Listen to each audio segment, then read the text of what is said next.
രാജ്യത്തിന്റെ ക്ഷേമത്തിനും നിലനിൽപ്പിനും ആവശ്യമായ പ്രവർത്തനങ്ങളിൽ മഹാരാജാവ് ആഭ്യന്തര കാര്യങ്ങൾ ശരിയായി പരിപാലിക്കുന്നതിനും അദ്ദേഹം പ്രത്യേക നയങ്ങൾ തന്നെ കൊണ്ടുവരികയും മുഖ്യമായി.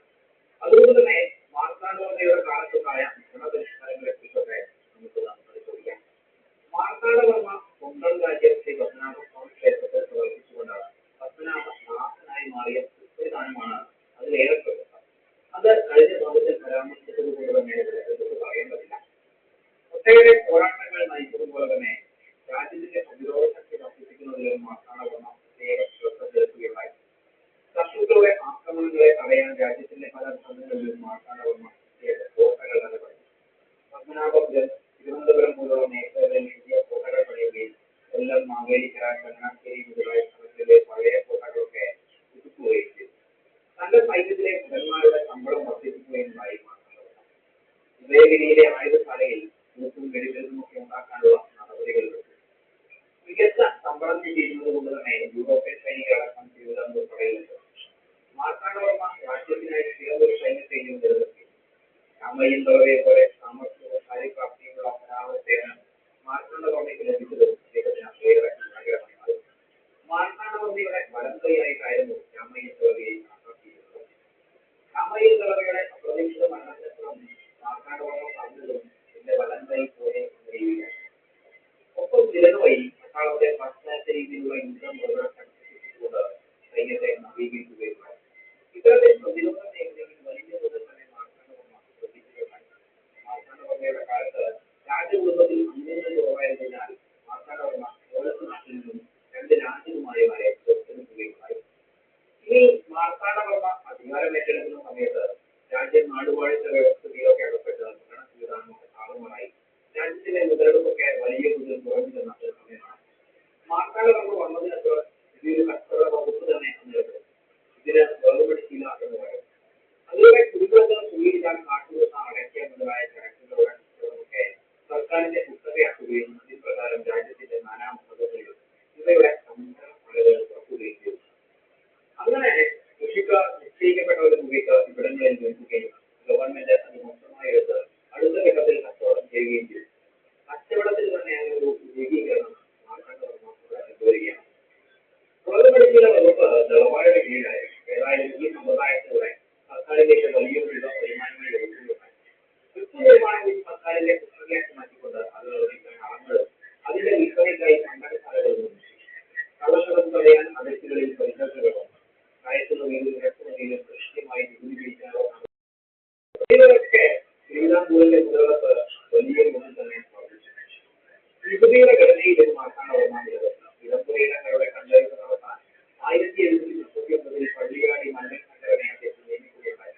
അങ്ങനെ ഇദ്ദേഹം വസ്തുക്കളെ ദേവസ്വം, ബ്രഹ്മസ്വം, ദാനം, ഭണ്ഡാരവക എന്നിങ്ങനെ 4ആയി വിഭജിക്കുന്ന സമ്പ്രദായം ഏർപ്പെടുത്തുകയുണ്ടായി.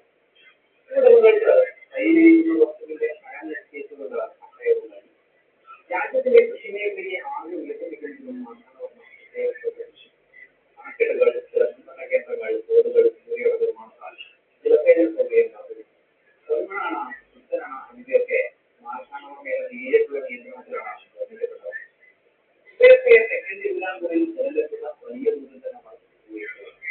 കാസർഗോഡ് മേഖലകളിൽ മാർത്താണ്ഡവർമ്മ നിർമ്മിച്ച അണക്കെട്ടുകളെ നമുക്ക് ഇന്നും കാണാവുന്നതാണ്. അതുപോലെ തന്നെ നെയ്യലിന് അടിസ്ഥാന ദേശഘടനയാക്കിക്കൊണ്ട് അതിന്റെ ഉത്തരവാദിത്ത പ്രവർത്തിക്കാരെ നിയമിച്ചുകൊണ്ട് കണക്കുണ്ടായതൊക്കെ തന്നെ മാറ്റി എഴുതുകയായി.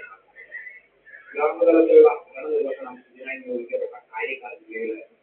ഇവർ മണ്ഡലത്തിൽ വാർഡുകൾ എന്നറിയപ്പെട്ടു. ഇത്തരത്തിൽ ഭരണമേഖലകളിൽ വലിയ തോതിൽ തന്നെ മാർത്താണ്ഡവർമ്മ ഇടപെടുകയുണ്ടായി. അദ്ദേഹത്തിന്റെ കാലത്ത് സാഹിത്യ ലോകത്തും വലിയ പുരോഗതിയുണ്ടായി. കാലത്തെ പ്രസിദ്ധരായ കുഞ്ചൻ നമ്പ്യാരും രാമപുരത്ത് വാര്യരുമൊക്കെ മാർത്താണ്ഡവർമ്മയുടെ രാജധാനിയിൽ എത്തിയിട്ടുള്ളത്.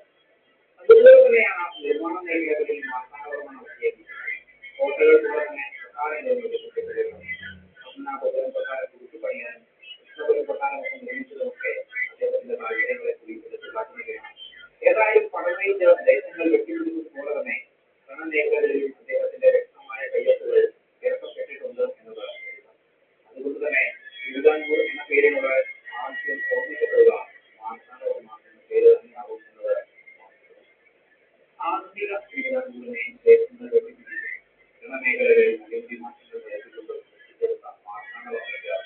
എന്നാൽ സമാധാനപൂർവമായ ഒരു നീണ്ട ഭരണകാലത്തിന് മുൻപാകുന്ന സമയം തന്റെ 53 തന്നെ അപ്രതീക്ഷിതമായി മാർത്താണ്ഡവർമ്മ മരണപ്പെടുകയാണ്. അതിന്റെ ഒരു വലിയ കാരണമായി ചിലർ ചൂണ്ടിക്കാണിക്കുന്നത് മാർത്താണ്ഡവർമ്മയുടെ ആയിരുന്ന വലം കൈയായിരുന്ന രാമയ്യ തിളവയുടെ മരണമാണ്. 1786 രാമയ്യ തിളവയുടെ മരണവാർത്തയറിഞ്ഞ മാർത്താണ്ഡവർമ്മ എന്റെ വലത് കൈ പോയി എന്ന് പറഞ്ഞതായിരുന്നാണ് ചരിത്രം പറയുന്നത്. ഏതായാലും രാമയ്യ തിളവയുടെ മരണത്തിന് അപ്പുറമുള്ള കാലത്ത് മാർത്താണ്ഡവർമ്മയ്ക്ക് ആരോഗ്യം നിലനിൽക്കുന്നു. നാൾക്ക് നാൾ ആരോഗ്യ പ്രശ്നങ്ങൾ വർദ്ധിച്ചു വരികയും 1786 ദിവസം ക്ഷയിക്കുകയും ഈ സമയം മാർത്താണ്ഡവർമ്മ അടുത്ത രാജാവാകേണ്ട രാമവർമ്മയെ വിളിച്ചു നിർത്തുകയും ചില നിർദ്ദേശങ്ങൾ നൽകുകയും ചെയ്തു. തിരുവിതാംകൂറിനെ പിൽക്കാലത്ത് നിലനിർത്തിയ നിർദ്ദേശങ്ങളായി കൂടി അവയൊക്കെ കണക്കാക്കാവുന്നതാണ്. അതിലൊന്ന് ശ്രീ പത്മനാഭന്റെ മുന്നിൽ വെച്ച് താൻ നിർമ്മിച്ച ഒരു കാലത്തിലും രാജ്യത്തിന്റെ മതസ്ഥാപനങ്ങളിലും യാതൊരുവിധ മാറ്റവും വരുത്തരുത് എന്നതായിരുന്നു. അമ്പലവുമായി ബന്ധപ്പെട്ട വിഷയങ്ങളിൽ വീഴ്ച വരുത്തരുതെന്നും നിലവിൽ നടക്കുന്ന ചട്ടക്രമങ്ങൾ അതുപോലെ തുടരണമെന്നും മറ്റൊന്നായിരുന്നു ഇംഗ്ലീഷ് ഈസ്റ്റ് ഇന്ത്യ കമ്പനിയുമായുള്ള ബന്ധം തുടരണമെന്നത്. ആ കാലത്ത് ഇംഗ്ലീഷ് ഈസ്റ്റ് ഇന്ത്യ കമ്പനി അത്രമാത്രം ശക്തി ഇല്ലാതിരുന്നതും ഒരുപക്ഷെ അവരുടെ പ്രവർത്തനങ്ങളെ നിരീക്ഷിച്ച് മാർത്താണ്ഡവർമ്മയ്ക്ക് അതിന്റെ ഭാവിയെ പറ്റിയൊക്കെ പലതും തോന്നിയിട്ടുണ്ടാവാം. ഏതായാലും ഈസ്റ്റ് ഇന്ത്യ കമ്പനിയുമായി തുടർന്നും സ്നേഹബന്ധം പുലർത്തണം എന്നത് തിരുവിതാംകൂറിന് പിൽക്കാലത്ത് വലിയ ഗുണകരമായി. മറ്റൊന്ന് രാജ്യത്തിന്റെ വരുമാനത്തെക്കാൾ ഒരിക്കലും ചിലർ അധികം ആവരുതെന്നതായിരുന്നു. രാജകുടുംബത്തിനുള്ളിൽ വഴക്കുകൾ അനുവദിക്കരുതെന്നും തുടങ്ങി ശക്തിയായ നിർദ്ദേശങ്ങൾ മാർത്താണ്ഡവർമ്മ നൽകുകയുണ്ടായി. അത് തിരുവിതാംകൂറിന്റെ ഭാവിയിലെ ചക്രവർത്തിനും വലിയ തോതിൽ തന്നെ മുതൽക്കുണ്ടാവുകയും ചെയ്തു. ഏതായാലും അധികം താമസിയാതെ തന്നെ 1758 തന്റെ 53 വയസ്സിൽ മാർത്താണ്ഡവർമ്മ തിരുവിതാംകൂറിന്റെ ചരിത്രത്തിലെ തന്നെ പ്രസിദ്ധനായ രാജാവ് ആധുനിക തിരുവിതാംകൂറിനെ സൃഷ്ടിച്ചയാൾ പോരാട്ടങ്ങൾ നടത്തിയ ഒട്ടേറെ ഭരണപരിഷ്കാരങ്ങളൊക്കെ നടത്തിയ രാജാവായി കൂടി മാർത്താണ്ഡവർമ്മയെ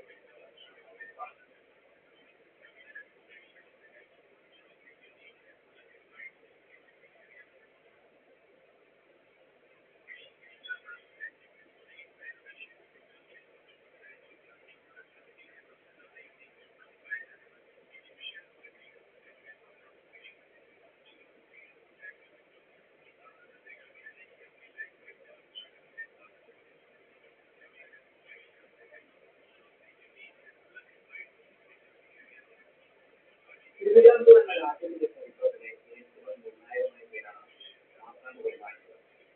ഇതൊരു ചരിത്രത്തിൽ കിടന്നിരുന്ന തെക്കൻ കേരളം മേഖലകളിൽ 18ാം നൂറ്റാണ്ട് കാലത്ത് വലിയൊരു മാറ്റം വരുത്തുന്നത് മാർത്താണ്ഡവർമ്മയാണ്. എങ്ങും ആഭ്യന്തര കടൽ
രാജഘട്ടത്തിൽ 12 രാജ്യങ്ങളാണ് ഉള്ളത്.